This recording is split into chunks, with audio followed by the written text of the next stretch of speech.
جی کہ پاکستان میں ہم دیکھتے ہیں کہ اہل حدیث اور دیوبندی لوگوں میں اختلاف ہے، تو تم ایسا کرو جس چیز میں اختلاف نہ ہو اس کو تم عمل کرنا شروع کر دو، جس میں اختلاف ہے وہ میں انشاءاللہ مٹاؤں گا، کوشش کروں گا۔ کسی نے اہل حدیث یا دیوبندی نے کہا نماز نہ پڑھا کرو،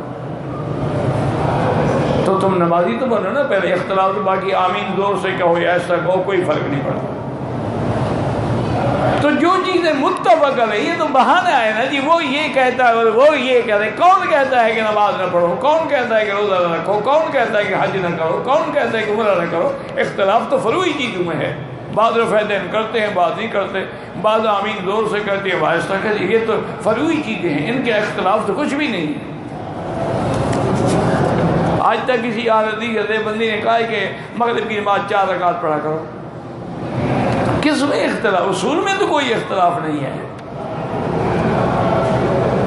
یہ لوگوں نے بنا رکھے ہیں بس۔